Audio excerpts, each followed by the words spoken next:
Hello friends, hope you are doing well wherever you are right now. আজকে আমরা অসংখ্য জিনিস নিয়ে আলোচনা করব। ধর্ম, বিজ্ঞান, গড, আধ্যাত্মিকতা, মিস্টিসিজম, ফিলোসফি, লিটারেচার, সাইকোলজি থেকে শুরু করে আমরা ধ্যান, নীরবতা, এই সমস্ত কিছুকে আমরা এখানে আলোচনা করার চেষ্টা করব এবং আপনাদের কাছ থেকে আমি আশা করব যে আপনাদের কোনো যদি জিজ্ঞাসু থাকে বা কোনো কোয়েশ্চেন বা এনকোয়ারি, তাহলে আপনারা এখানে অবশ্যই কমেন্ট বক্সে লিখবেন। এবং কেউ যদি মনে করেন যে আমি এখানে অংশগ্রহণ করতে চাই বা আমি আমার মনোভাব বা আমার উপলব্ধি বা অন্তর্দৃষ্টি বা জ্ঞান এখানে আমি শেয়ার করতে চাই এবং আপনি হয়তো বা ডিবেট করতে চান, আপনাকে আমি ওয়েলকাম করছি এখানে।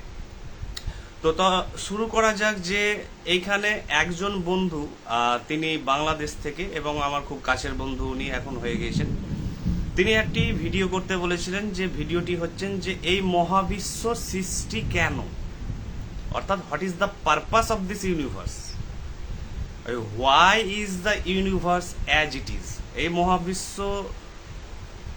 এইভাবে কেন, অন্যভাবে নয় কেন, এবং আমরা অর্থাৎ প্রাণী জগৎ বা উদ্ভিদ থেকে কীট পতঙ্গ পদার্থ থেকে সমস্ত কিছু আমরাই বা এখানে কি করছি এবং আমরাই বা কোথায় যাব বা কোথা থেকে এলাম, বা আমাদের জীবনের কি কোনো পারপাস বা উদ্দেশ্য আছে, বা জীবনের কোনো কি মিনিং বা অর্থ আছে, এই নিয়ে তিনি একটি কিন্তু ভিডিও করতে বলেছেন। এবং এই ভিডিওটি শুধু তিনি করতে বলেছেন নয়, আমি বিশ্বাস করি দৃঢ়ভাবে যে পৃথিবীতে যত কৌতূহলী, সন্দিহান এবং যার অনুসন্ধানী মন আছে, তার কিন্তু এই প্রশ্নটি সবার।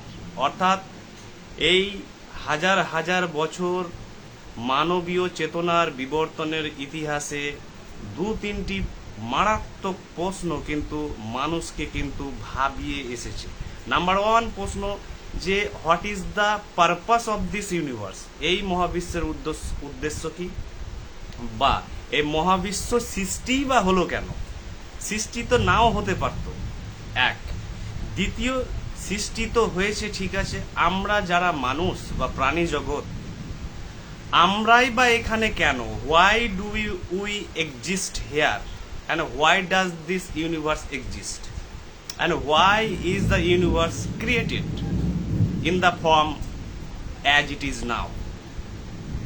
এই কটি প্রশ্ন দর্শন থেকে, আধ্যাত্মিকতা থেকে, মনোবিজ্ঞান থেকে, সাহিত্য থেকে যত জ্ঞান তত্ত্ব আছে, সমস্ত জ্ঞান তত্ত্বের টপেস্ট প্রায়োরিটি লিস্টে হচ্ছে কিন্তু এই কটি প্রশ্ন।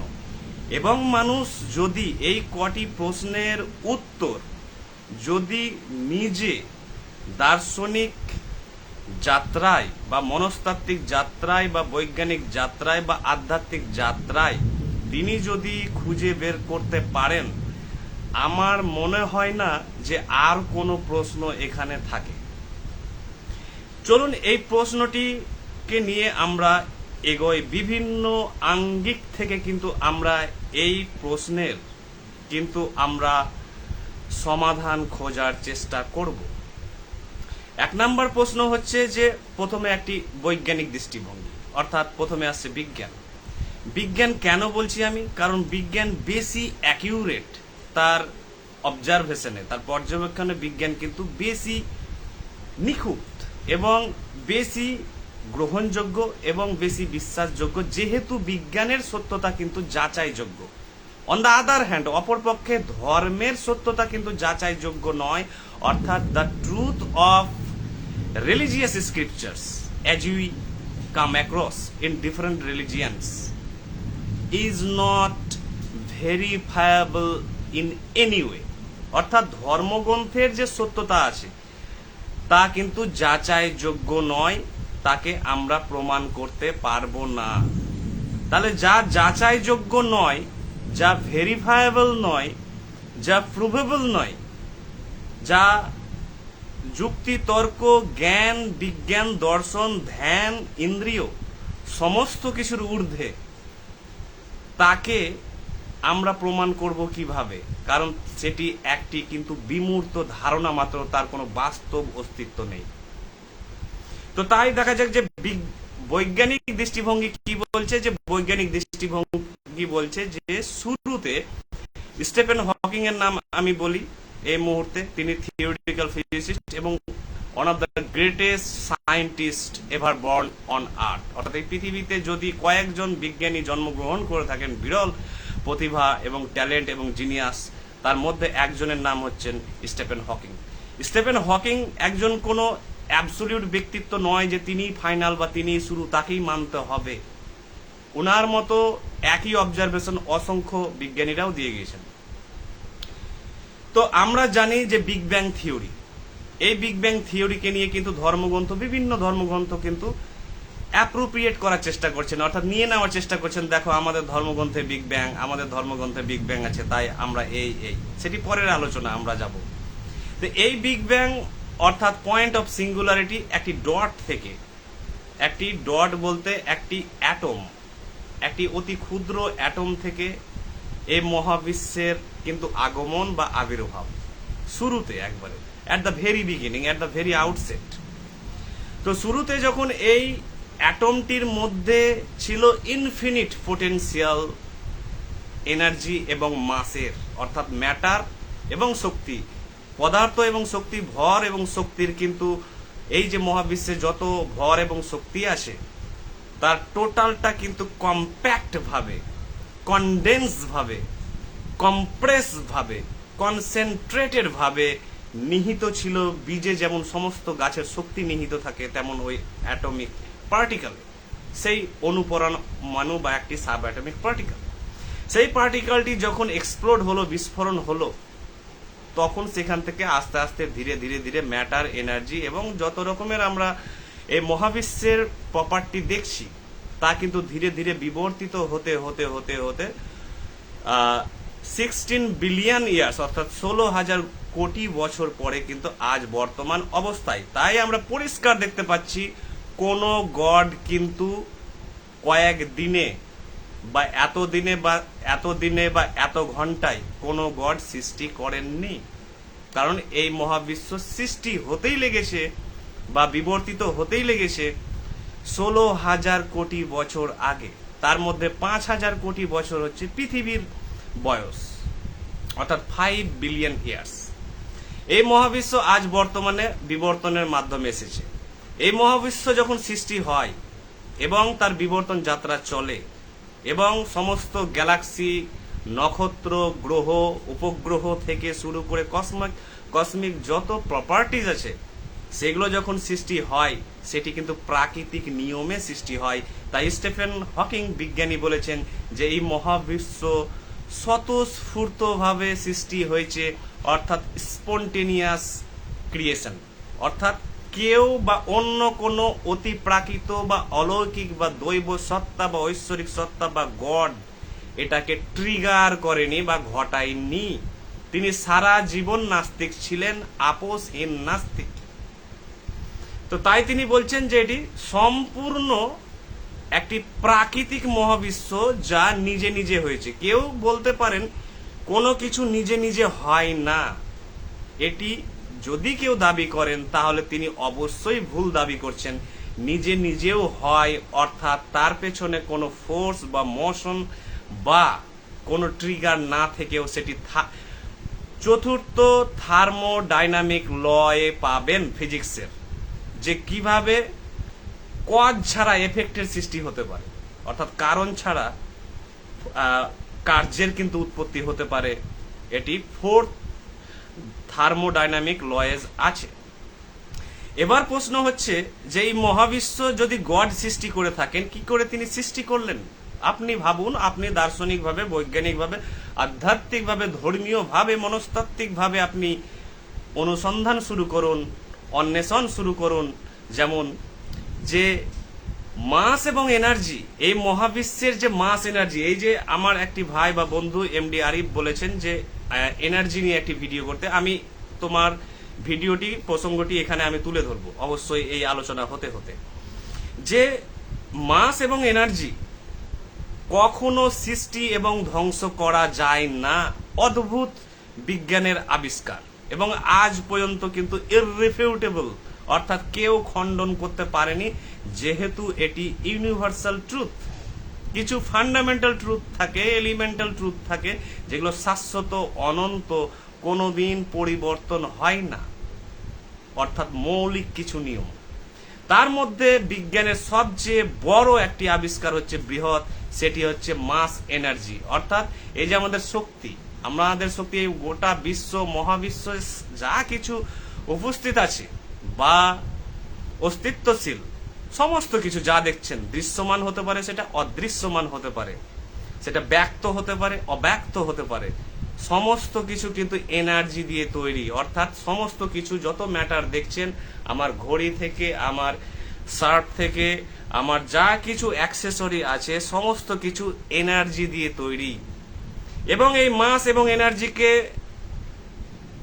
স্যার আইনস্টাইন বলেছিলেন যে এরা আলাদা আলাদা জিনিস নয়। অর্থাৎ ম্যাটার এবং এনার্জি বলি, এই মহাবিশ্বে ম্যাটার এবং এনার্জি ছাড়া আর কিছু নেই। আজ পর্যন্ত বিজ্ঞানের আবিষ্কার এবং খোঁজ এবং দর্শনেরও খোঁজ তাই, এবং বড় বড় অতীন্দ্রিয়বাদীদেরও খোঁজও কিন্তু তাই, যে ম্যাটার এবং এনার্জি ছাড়া কিন্তু কিছু নেই। তাহলে এই ম্যাটার এবং এনার্জি প্রথমে সৃষ্টির শুরুতে সুপ্ত অবস্থায়, পোটেনশিয়াল ফর্মে, ডরম্যান্ট ফর্মে, লেটেন্ট ফর্মে কিন্তু সুপ্ত অবস্থায় ছিল। যেমন বীজের মধ্যে গাছের সমস্ত ফিচার্স, বৈশিষ্ট্য যেমন সুপ্ত অবস্থায় নিহিত থাকে, যাকে চোখে দেখা যায় না, তেমনি কিন্তু এই মহাবিশ্বের সমস্ত মাস এনার্জি এবং ম্যাটার কিন্তু সৃষ্টির শুরুতে কিন্তু শূন্যে বা ভয়েডে তিনি এইটি সুপ্ত অবস্থায় ছিল। এই মাস এনার্জিকে কেউ সৃষ্টি করতে পারবে না, ধ্বংস করতে পারবে না। তাহলে প্রশ্ন হতে পারে যে কোন ধর্মগ্রন্থ যদি দাবি করে যে গড সৃষ্টি করেছে, তাহলে কি সৃষ্টি করেছে? কারণ ম্যাটার এবং এনার্জি তো সৃষ্টি করা যায় না এবং ধ্বংসও করা যায় না। তাহলে গড যদি বলেন যে এই মহাবিশ্ব একদিন ধ্বংস হবে, কি করে হবে? কারণ ম্যাটার এবং এনার্জিকে ধ্বংস করা যায় না, অর্থাৎ ডিস্ট্রাকশন নেই এর আবার ক্রিয়েশনও নেই, অর্থাৎ একে কেউ জেনারেট করতে পারবে না, কেউ সৃষ্টিও করতে পারবে না। তাহলে এই মহাবিশ্ব আগে থেকেই কোটি কোটি অনন্ত কাল ধরেই কিন্তু এই মহাবিশ্ব ছিল। এই মহাবিশ্ব ছিল, অন্য রূপে হতে পারে, এই রূপে হতে পারে, সেই রূপে হতে পারে, বিভিন্ন অবস্থায় থাকতে পারে। আপনারা জানেন যে এনার্জির বিভিন্ন রূপ হতে পারে, ফর্ম হতে পারে, মাস বা ম্যাটারের বিভিন্ন রূপ হতে পারে। আপনারা বিজ্ঞানে পড়েছেন যে পদার্থ 3 প্রকার 4 প্রকার পড়েছেন, যে সলিড, গ্যাসীয় এবং লিকুইড, আর একটি হচ্ছে প্লাজমা। তো বিভিন্ন রূপে হতে পারে। এই মহাবিশ্ব চিরকালই ছিল বিভিন্ন রূপে, বিভিন্ন আকারে। তাই বলা হচ্ছে বিজ্ঞানে যে এই মহাবিশ্বের টোটাল মাস এনার্জি সর্বদা একই থাকে, কনস্ট্যান্ট, এই রূপেই হোক বা সেই রূপেই হোক। অর্থাৎ পদার্থের শুধু বাহ্যিক রূপের পরিবর্তন হয়, অর্থাৎ আউটওয়ার্ড ফর্ম বা অ্যাপিয়ারেন্স চেঞ্জ হয়, কিন্তু এর যে মৌলিক জিনিস অর্থাৎ এনার্জি বা এর যে ফান্ডামেন্টাল নেচার অর্থাৎ মৌলিক প্রকৃতি কিন্তু একই থাকে। তাহলে গড কি করে সৃষ্টি করতে পারে, বা কোনো অতিপ্রাকৃত বা দৈব শক্তি বা অতিপ্রাকৃত শক্তি কিভাবে সৃষ্টি করতে পারে, যখন ম্যাটার এনার্জিকে সৃষ্টিও করা যায় না, ধ্বংসও করা যায় না? তাহলে কি এই ইউনিভার্স ধ্বংস হবে, বা এই গড একটি দিন নিয়ে আসবে, সেই দিনে এই মহাবিশ্ব ধ্বংস হবে? মোটেই নয়। এই মহাবিশ্ব চিরকাল ছিল, চিরকালই থাকবে। এই মহাবিশ্ব চিরকাল ছিল, চিরকালই থাকবে। ভালো করে বৈজ্ঞানিক, দার্শনিক, আধ্যাত্মিক, মনস্তাত্ত্বিক তদন্ত করুন, আপনি নিজেই কিন্তু এই সত্যের প্রমাণ পাবেন যে এই মহাবিশ্ব কেউ পাঠায়নি। আর এই মহাবিশ্বের কোনো উদ্ভিদ প্রাণী থেকে মানুষকে কেউ পাঠায়নি, সমস্ত কিছু এসেছে ন্যাচারাল এভলিউশনের মাধ্যমে, অর্থাৎ প্রাকৃতিক বিবর্তনের মাধ্যমে। তাহলে যদি ম্যাটার এনার্জি সৃষ্টি না করা যায়, তাহলে প্রশ্নই উঠে না যে কেউ সৃষ্টি করেছে। তাহলে এই মহাবিশ্বের উদ্দেশ্য কি? এই মহাবিশ্বের উদ্দেশ্য তখনই আপনার কাছে এসে দাঁড়াবে যখন আপনি ধর্মগ্রন্থকে নিয়ে আসবেন, অতি প্রাকৃত ঘটনাকে নিয়ে আসবেন, অদেখাকে নিয়ে আসবেন, তখনই কিন্তু মানে দাঁড়ায়। ধর্মগ্রন্থ যদি সরিয়ে নেন, তাহলে এই জগতের কোনো মানে নেই। এই জগৎ হচ্ছে সম্পূর্ণ প্রাকৃতিক জগৎ। তাহলে আপনি পারপাস, এই জীবনের পারপাস কোথায় পেলেন? কোনো বিজ্ঞানী বলতে পারবেন না, কোনো দার্শনিক বলতে পারবেন না যে মানুষের বা এই মহাবিশ্বের সৃষ্টির পেছনে বা ধ্বংসের পেছনে কোনো উদ্দেশ্য ছিল বা আছে বা থাকবে। কারণ এই সমস্ত উদ্দেশ্য এবং মানের, অর্থাৎ মিনিং এবং পারপাসের আবিষ্কার করেছেন কিন্তু একমাত্র একটি প্রাণী বা জীব, সেটি হচ্ছে মানুষ। অর্থাৎ মানুষই কিন্তু মানে দেওয়ার চেষ্টা করেছে, অর্থ প্রদান করার চেষ্টা করেছে, উদ্দেশ্য আরোপ করার চেষ্টা করেছে যে এটা এই, এটা সেই, এটা এইভাবে, এটা সেইভাবে, পাপ পুণ্য, স্বর্গ নরক থেকে শুরু করে সমস্ত কিছু। তাহলে এই মহাবিশ্বের উদ্দেশ্য কি? এই মহাবিশ্বের কোনো উদ্দেশ্য নেই। দ্বিতীয়, আমাদের জীবনের অর্থ কি? আমাদের জীবনের কোনো অর্থ নেই। আর আপনি যে মুহূর্তে ধর্মগ্রন্থকে অ্যাকসেপ্ট করবেন এবং ধর্মগ্রন্থের সত্যতা আপনি বিচার বা যাচাই না করে যে মুহূর্তে আপনি সারেন্ডার করলেন, সেই মুহূর্তে আপনার জগৎ কিন্তু অর্থপূর্ণ হয়ে দাঁড়ালো, উদ্দেশ্যপূর্ণ হয়ে দাঁড়ালো। যে হ্যাঁ, এবার আমার উদ্দেশ্য হচ্ছে হেল বা হেভেনে যাওয়া, ভালো কাজ করা। এটার মানে এটা, এটার ব্যাখ্যা সেটা, এটার বিশ্লেষণ এইভাবে, এটাকে এইভাবে তুলনা করতে হয়, অর্থাৎ ইন্টারপ্রিটেশন চলে এলো। ইন্টারপ্রিটেশন বা মানে কখন আসছে? যখন আপনি কোনো শাস্ত্রের মাধ্যমে এই জগৎকে দেখার চেষ্টা করছেন, তখনই কিন্তু জীবনে মানে এসে দাঁড়াচ্ছে। কিন্তু শাস্ত্র কখন এলো? এই তো কটা বছর হলো আসা। বিভিন্ন সভ্যতায় বিভিন্ন যুগে যুগে শাস্ত্র ধর্মগ্রন্থ এসেছে, কিন্তু তাদের ঘটনা তো রিসেন্ট, এই মহাবিশ্বের বয়সের আলোকে। তাহলে তার আগে কি উদ্দেশ্য ছিল মানুষের বা এই মহাবিশ্বের? তখন তো কেউ জানতো না কার কি উদ্দেশ্য ছিল। তাহলে আজ হয়তো আমাদের জীবনের উদ্দেশ্য যেমন যদি মানেন, তাহলে এটাও আপনাকে মানতে হবে যে যুগে যুগে মানুষের জীবনের উদ্দেশ্য এবং যুগে যুগে মানুষের জীবনের মানে পাল্টায়। অর্থাৎ যুগের আইন, সংবিধান, কালচার, হিস্ট্রি, পলিটিক্সের উপরে বেস করে যখন দেশের নিয়ম বা সিস্টেম তৈরি হয়, তার উপরে ভিত্তি করে তৈরি হয় জীবনের উদ্দেশ্য, জীবনের মানে। কিন্তু এগুলো তো সব কৃত্রিম জিনিস, এগুলো তো ম্যানমেড জিনিস।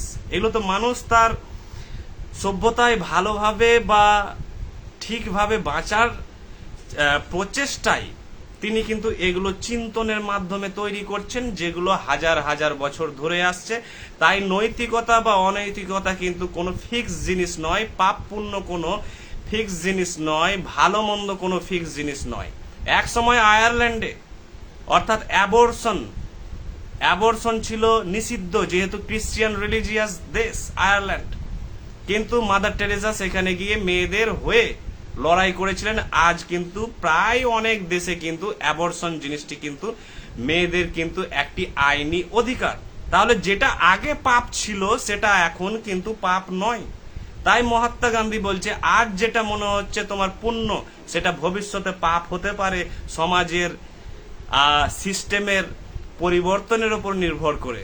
আজ তোমার যেটা মনে হচ্ছে পাপ, সেটা পুণ্য হতে পারে আজ থেকে 100 বছর, 50 বছর বা 10 বছর পরে বিভিন্ন আইন সংশোধনের মাধ্যমে। আজ অ্যাডাল্টারি, পরকীয়া ছিল নিষিদ্ধ, এখন হয়ে যাচ্ছে বিভিন্ন দেশে কি পারমিসিবল, অ্যালোয়েবল। এইভাবে যুগে যুগে নৈতিকতা থেকে, ন্যায় অন্যায় থেকে আইনি বেআইনির সংজ্ঞা চেঞ্জ হয়। কে চেঞ্জ করছে?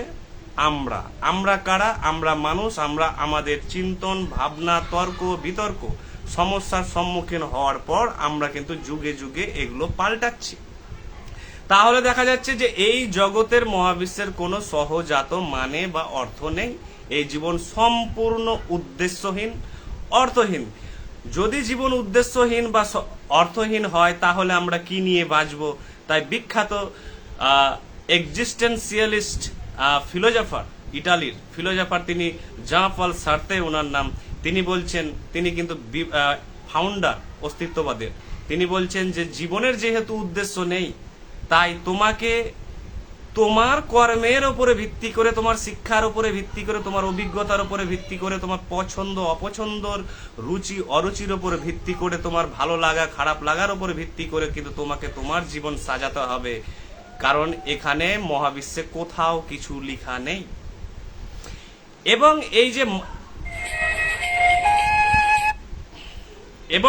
এই যে বললাম যে ম্যাটার এবং এনার্জি, যে বন্ধুটি বলছিল যে এনার্জি কি, এই জগতে সবই হচ্ছে এনার্জি। অর্থাৎ the sum total of the mass energy of this universe remains always constant in this form or another form. অর্থাৎ এই মহাবিশ্বে যা মাস এনার্জি আছে সর্বদা একই থাকে, এই রূপেই হোক সেই রূপে। এবং আমাদের শরীর সমস্ত কিছু কিন্তু মাস এবং এনার্জি দিয়ে তৈরি। এবং আমাদের শরীর, মানুষের শরীর মাস এনার্জি কোথা থেকে পাচ্ছে? আমরা পাচ্ছি তিনটি উৎস থেকে। একটি উৎস হচ্ছে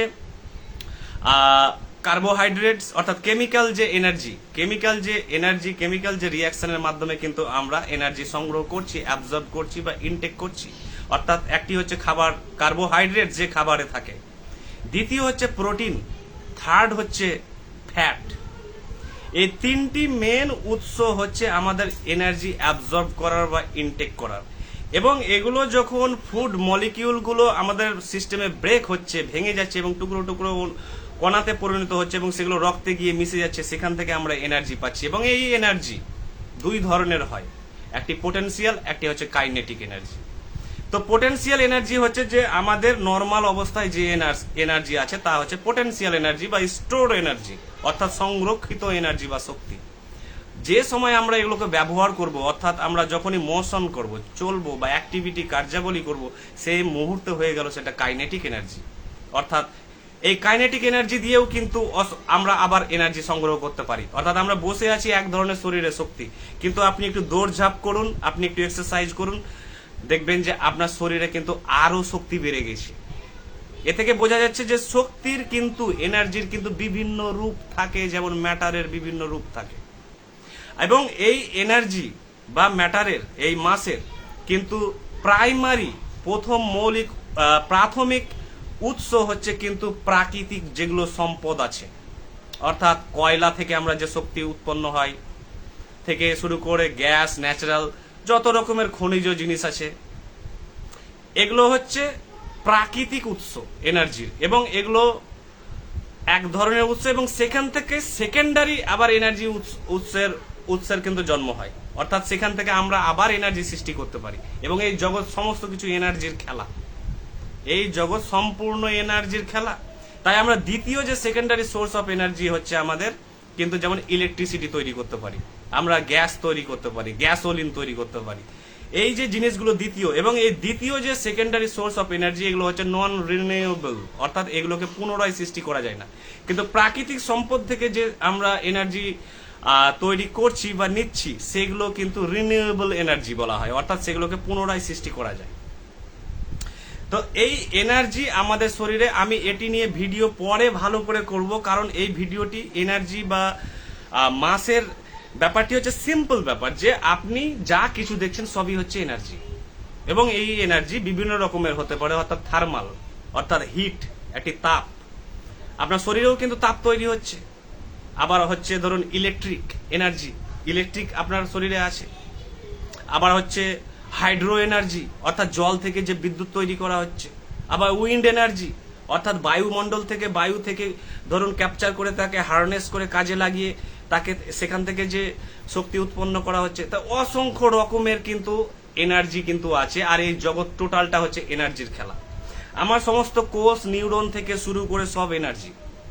আর এই এনার্জিকে বলা হচ্ছে সৃষ্টিও করা যায় না, ধ্বংস করা যায় না। এনার্জি শুধু এক জায়গা থেকে আরেক জায়গায় স্থানান্তরণ ঘটতে পারে, ট্রানজিশন ঘটতে পারে, ট্রানজিট হতে পারে তার, কিন্তু তাকে কিন্তু সৃষ্টি বা ধ্বংস করা যাবে না। তাই এই সমস্ত জগৎটাই হচ্ছে এনার্জি, আর এই এনার্জি কেউ সৃষ্টি করেনি। কারণ এই এনার্জি ফার্স্ট যে থার্মোডাইনামিক ল আছে বিজ্ঞানের, অর্থাৎ কনজারভেশন ল, অর্থাৎ ভর শক্তি সংরক্ষণের নীতি অনুযায়ী পৃথিবীতে কেউ, এই মহাবিশ্বে কেউ এই শক্তিকে সৃষ্টি করেনি। আর যা কিছু দেখছেন সবই হচ্ছে শক্তি। তাই স্যার আইনস্টাইন মাস এবং এনার্জিকে একই জিনিস বলেছেন। তার যে বিখ্যাত ইকুয়েশন E=mc², এই জিনিসগুলো গুগলে ঘাটবেন বা দেখবেন, স্টাডি করবেন, ইন্টারনেটে বা ইউটিউবে পড়বেন, তাহলে আপনি সম্যক ধারণা পাবেন। 1 নাম্বার, এটি হলো বৈজ্ঞানিক দৃষ্টিভঙ্গি। দ্বিতীয় দৃষ্টিভঙ্গি আমার ওই ফ্রেন্ড বলেছেন যে আরিফ, আরেকজন ফ্রেন্ড বলেছেন, তিনি বলেছেন যে এই মহাবিশ্ব কেন এবং আমরা এখানে কি করছি, এর একটি ভালো আপনাদের আমি আমার ধ্যান থেকে অর্জিত উপলব্ধি, অন্তর্দৃষ্টি এবং জ্ঞানটি আপনাদের সাথে শেয়ার করব। সেটি আমি দীর্ঘদিন ধ্যান চর্চার পর পেয়েছি এর উত্তর, যে আমরা এখানে কেন এবং এই মহাবিশ্ব কেন। তার নাম দিয়েছি আমি দ্য অ্যালেগরি অফ এক্সিস্টেন্স, অর্থাৎ এই মহাবিশ্বের বা এই জীবনের রূপক। সেটি হচ্ছে, ধরুন যে একটি গাছ আছে, বৃহৎ গাছ, এবং বৃহৎ গাছের অসংখ্য অগণিত পাতা আছে। ধরুন সেই পাতার মধ্যে একটি পাতা ধরুন, যে পাতাটি সবচেয়ে টপে আছে, অগ্রভাগে, সেই পাতাটি ধরুন আস্তে আস্তে কোনো কারণে তার বয়স হয়েছে, সে জীর্ণ হয়ে গেছে, এখন সে পড়ে যাচ্ছে ধীরে ধীরে গাছ থেকে যখন ধীরে ধীরে পড়ছে নিচে, তখন সে কিন্তু মাটিতে পড়ছে এবং দেখছে যে মাটিতেও কিন্তু অসংখ্য অগণিত পাতা কিন্তু অলরেডি মৃত অবস্থায় কিন্তু পড়ে আছে। সেই পাতাটি কিন্তু যখন একাই ছিল, তখন কিন্তু সে কিন্তু সমস্ত রহস্যের খোঁজ কিন্তু জানতো না, অর্থাৎ সেই পাতাটির পক্ষে জানা সম্ভব নয়। সেই পাতাটি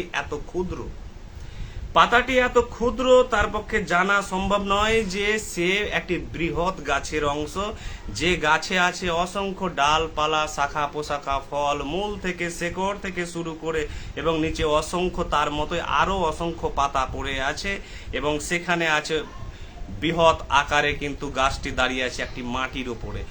এই টোটাল জগৎটি তার পক্ষে জানা সম্ভব নয়, কারণ তার ইন্টেলিজেন্স, তার বুদ্ধি, তার চেতনা কিন্তু সীমিত, লিমিটেড এবং ন্যারো। তাই সে কিন্তু সারাউন্ডিং জায়গাটাকে জানতো, অর্থাৎ যেখানে পাতাটি ছিল তার আশেপাশের জায়গাটুকুকে দেখার তার ক্ষমতা আছে, বোঝার ক্ষমতা আছে। তা বাদে তার কনসাসনেস বা অ্যাওয়ারনেস কিন্তু আর স্প্রেড করবে না, তার পক্ষে জানা সম্ভব নয়। সে যখন গাছ থেকে আস্তে আস্তে পড়ছে, ধরে নেন সেটি একজন মানুষ, অর্থাৎ আমি বা আপনি বা যে কোনো মানুষ। আমি যখন মৃত্যুর পর আমি যে জগতের সন্ধান পাচ্ছি, আমার পক্ষে আর ফিরে এসে বলা সম্ভব নয়, কারণ আমি অন্য ডাইমেনশনে ঢুকে গিয়েছি মহাবিশ্বে। এই মহাবিশ্বে অসংখ্য ডাইমেনশন আছে, আমরা 3 ডাইমেনশনে বাস করছি, অর্থাৎ দৈর্ঘ্য, প্রস্থ, উচ্চতা, এবং স্যার আইনস্টাইন আরেকটি ডাইমেনশন অ্যাড করেছেন, সেটি হচ্ছে টাইম। তো এই 4 ডাইমেনশনে যে আমরা 3 ডাইমেনশনে যে বাস করছি, সেখান থেকে আমাদের পক্ষে জানা, কারো পক্ষে কোনো মহাপুরুষের, যত বড়ই মহাপুরুষ হোক, প্রাচীন হোক, মধ্যযুগীয় হোক বা আধুনিক হোক বা বিজ্ঞানী হন না তিনি বা দার্শনিক হন না কিন্তু, তার পক্ষে জানা সম্ভবই নয় যে পাতাটি যখন পড়ছে, পাতাটি দেখতে দেখতে পড়ছে, যে তার এই গাছপালা থেকে, ডাল পাতা থেকে শুরু করে সে আগে জানতো না যে এগুলোর অস্তিত্ব আছে। সে যখন নিচে পড়ে গিয়ে দেখলো যে এই গাছটি এত বড় গাছ, তার আমি সামান্য অংশও জানতাম না। সেই গাছটি আবার একটি মাটিতে আছে, সেই মাটি কিন্তু অনন্ত চলে গেছে তার বিস্তৃতি, অর্থাৎ সেই মাটি আবার পৃথিবী।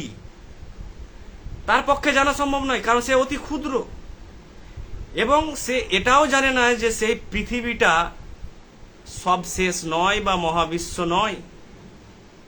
এই পৃথিবীটা সামান্য একটি সৌরজগতের অংশ, অর্থাৎ একটি সোলার সিস্টেমের মাত্র অংশ, যেখানে আরো অসংখ্য গ্রহ আছে। সেই পাতাটির পক্ষে এটা জানা সম্ভব নয়। সেই পাতাটির পক্ষে এটাও জানা সম্ভব নয় যে এই সৌরজগতেরও আরো জগৎ আছে, অর্থাৎ সোলার সিস্টেমের, যে সেই সৌরজগতের মতো কোটি কোটি সৌরজগৎ আছে এই মহাবিশ্বে ছড়িয়ে ছিটিয়ে, এবং কোটি কোটি সৌরজগৎ নিয়ে তৈরি হয়েছে কিন্তু অসংখ্য গ্যালাক্সি, ছায়াপথ, আমাদের যে বর্তমান ছায়াপথ আকাশগঙ্গা মিল্কি ওয়ে, এবং আমাদের পাশের যে ছায়াপথ অ্যান্ড্রোমেডা। আমরা এই ছায়াপথের জগৎ সম্পর্কে ওই পাতাটির কি জানা সম্ভবই নয়, কোনোদিনই সম্ভব নয়। পাতাটি যতই মিথ্যা কথা বলুক আর যতই ধর্মের কথা বলুক, গডের কথা বলুক, তার পক্ষে জানা সম্ভবই নয়। এবং এই যে গ্যালাক্সি, অগণিত গ্যালাক্সির কথা বললাম, সেই গ্যালাক্সিতে আছে আরো crore crore cosmic universal properties. এবং এই স্পেস, আকাশের ব্যাপ্তি হচ্ছে অসীম অনন্ত, যা শুরু, মধ্যম এবং শেষ নেই। তাহলে এত বড় অসীম অনন্ত সীমাহীন মহাবিশ্বের রহস্য কি পাতাটির পক্ষে জানা সম্ভব নয়। তেমনি কোনো মানুষের পক্ষে এই পৃথিবীর 3 ডাইমেনশনের থেকে তিনি যত বড় বিজ্ঞানী হন, ধার্মিক হন, আস্তিক হন, তিনি যত বড় মেসেঞ্জার হন, প্রফেট হন, তিনি ঋষি হন, তিনি দার্শনিক হন, সাহিত্যিক হন, তিনি মনস্তত্ত্ববিদ হন, তিনি যত বড় অন্বেষণকারী হন না কেন, তার পক্ষে জানা নয়, কারণ তার অস্তিত্ব ঠিক ওই ক্ষুদ্র পাতাটির মতো। তাই আমরা এই মহাবিশ্বের মাত্র কিছু জিনিস আমরা জানতে পেরেছি এই হাজার হাজার বছর ধরে, আর এর বাইরে কেউ যেতে পারবে না। তাই প্রশ্নটি ভুল যে এই মহাবিশ্ব কেন, মৃত্যুর পরে কি হয়, মৃত্যুর পূর্বে আমি কোথায় ছিলাম, এর উত্তর পৃথিবীতে কেউ দিতে পারবে না। যদি সে দেয় তাহলে সে অবশ্যই ভ্রমের শিকার, এবং সে বানিয়ে বলছে। কারো পক্ষে দেওয়া সম্ভব নয়, যেমন গাছের পাতাটির পক্ষে বলা সম্ভব নয় তার অনন্ত বিস্তৃত গাছের প্রপার্টি সম্বন্ধে, আবার গাছ শেষ হলো তো তার মাটি সম্বন্ধে বলা, এবং পৃথিবী সম্বন্ধে বলা, বা পৃথিবী সৌরজগৎ সম্বন্ধে বলা, সৌরজগৎ থেকে আবার ছায়াপথ আবার অনন্ত বিস্তৃত আকাশ সীমাহীন এই অখণ্ড মহাবিশ্ব সম্পর্কে কি পাতাটির পক্ষে বলা সম্ভব নয়। কারণ পাতাটির ভিতরে যে চেতনা বা বুদ্ধি আছে সেটি কিন্তু লিমিটেড, অর্থাৎ খুব সামান্য পরিমাণে আছে। তেমনি প্রত্যেক মানুষের মধ্যে যে বুদ্ধি আছে বা চেতনা আছে বা বোঝার ক্ষমতা আছে তা কিন্তু অতি সামান্য। তাই কোনো মানুষের পক্ষে জানা সম্ভব নয়, এবং এগুলোকে বলা হয় রেটোরিক্যাল কোশ্চেন বা মেটাফিজিক্যাল কোশ্চেন, অর্থাৎ অধিবিদ্যা সংক্রান্ত প্রশ্ন। এর অন্বেষণ বহুকাল ধরে হয়েছে, কিন্তু এর খোঁজ কেউ পারবে না। তার জন্য গৌতম বুদ্ধ একদিন তার প্রিয় শিষ্য আনন্দকে এক মুঠো পাতা তুলে হাতে দিয়ে বলল, এই ধরো আনন্দ। তো আনন্দ বলল যে, হে গুরুদেব, কেন এই এক মুঠো পাতা? তো বললেন গৌতম বুদ্ধ হেসে যে, আমি সারা জীবন ধ্যান, উপাসনা, দর্শনের মাধ্যমে, বিজ্ঞানের মাধ্যমে শুধু এই এক মুঠো পাতাই কুড়োতে পেরেছি, অসীম অখণ্ড মহাবিশ্ব অজানাই থেকে গেল। তো তাই এই কটা পাতা নিয়েই তুমি সন্তুষ্ট থাকো এবং এই জীবনের মুক্তি লাভ করো, অর্থাৎ মোক্ষা কৈবল্য লাভ করো, আলোকিত হও। এই পাতা কটাই যথেষ্ট আমাদের জীবন কাটানোর জন্য। তাই এই মহাবিশ্বে যা কিছু আমাদের এখন পর্যন্ত জ্ঞান এসেছে এবং হয়তো আর কিছুটা আসবে, এটা নিয়েই সন্তুষ্ট থাকতে হবে, কারণ এর বাইরে জানার আর কোনো উপায় নেই। সে যেই হন না কেন, কারো দ্বারা বলা সম্ভব নয় এই মহাবিশ্ব কেন, আমরা কেন, কোথায় যাব, হেল হেভেন আছে কিনা, কারো পক্ষে বলা সম্ভব নয়। কারণ সমস্ত মানুষের, আমি বলছি এই মহাবিশ্বের যত মানুষ সৃষ্টি হয়েছে সমস্ত মানুষের চেতনা কিন্তু একটা পর্যায়ে যাওয়ার পর কিন্তু ও আর পারবে না সেই গাছের পাতাটির মতো, আর তার এই অখণ্ড মহাবিশ্বকে জানা তার পক্ষে সম্ভব নয়। এই মহাবিশ্ব, সেই ফ্রেন্ডের কথা বলবো যে এনার্জির কথা বলছে, এই মহাবিশ্ব অ্যাকচুয়ালি হচ্ছে শূন্য। কি করে বুঝবেন যে আমরা শূন্য? আমাদের কোনো অস্তিত্ব নেই। আপনি দেখছেন আমাকে যে আমি আছি, আপনাকে আমি দেখছি আছেন, কিন্তু এগুলো হচ্ছে সব ভ্রম, ইলিউশন। এর কোনো অস্তিত্ব নেই। কিভাবে প্রমাণ করবেন? আপনি বিজ্ঞানের মাধ্যমেও প্রমাণ করতে পারেন, ম্যাথমেটিক্সের মাধ্যমেও প্রমাণ করতে পারেন, এবং এটা প্রমাণিত হয়েছে। এই যে জগৎ যেটা দেখছেন এটি একটি ভ্রম জগৎ দেখছেন। যেমন স্বপ্নে আপনি যেটি দেখছেন, দেখে মনে হচ্ছে স্বপ্ন আপনার বাস্তব, কিন্তু অ্যাকচুয়ালি সেই স্বপ্নের যে ঘটনা ঘটছে তার কিন্তু প্রকৃত কোনো বাস্তব অস্তিত্ব নেই। তেমন এই মহাবিশ্বে যা কিছু ঘটছে, যা কিছু দেখছেন, যা কিছু আপনি ট্রানজাকশন বিনিময় কার্যাবলী করছেন তার কোনো অস্তিত্ব নাই, টোটালটাই একটি ইলিউশন বা ভ্রম বা স্বপ্ন। তার এর কারণ হচ্ছে এই মহাবিশ্বের যা পজিটিভ এনার্জি আছে এবং নেগেটিভ এনার্জি আছে তা কিন্তু সমান সমান। এর আগেই বলেছি মাস এনার্জি এই মহাবিশ্বে কিন্তু একই পরিমাণে আছে। তাই পজিটিভ এনার্জি কোনগুলো? পজিটিভ এনার্জি হচ্ছে যেগুলো ব্যক্ত হয়েছে, প্রকাশ হয়েছে বিভিন্ন সলিড ফর্মে, ধরুন গ্যাসীয় ফর্মে বা লিকুইড ফর্মে, অর্থাৎ পদার্থ রূপে যেগুলো প্রকাশ হয়েছে সেগুলোকে বলা হয় পজিটিভ এনার্জি। অর্থাৎ এই যে প্ল্যানেট থেকে গ্রহ, নক্ষত্র, আপনি আমি থেকে শুরু করে যত জড় পদার্থ দেখছেন বা অন্যান্য কিছু দেখছেন, এগুলো হচ্ছে পজিটিভ এনার্জির ম্যানিফেস্টেশন বা এক্সপ্রেশন। দ্বিতীয় নেগেটিভ এনার্জি তাহলে কোথায় আছে? নেগেটিভ এনার্জি আছে এই যে স্পেস বা আকাশ দেখছেন, সেখানে কিন্তু অদৃশ্য রূপে কিন্তু এনকোডেড হয়ে আছে, নিহিত হয়ে আছে স্পেসের মধ্যে। পজিটিভ এনার্জি আর নেগেটিভ এনার্জি মিলে হয় কিন্তু শূন্য, প্লাসে মাইনাসে মাইনাস, তেমন হচ্ছে শূন্য। পজিটিভ এনার্জি এবং নেগেটিভ এনার্জি, এই মহাবিশ্বের টোটাল এনার্জি কিন্তু শূন্য। আর এনার্জি ছাড়া এই মহাবিশ্বে কোনো কিছুর অস্তিত্ব নেই। তাহলে আমরা কারা?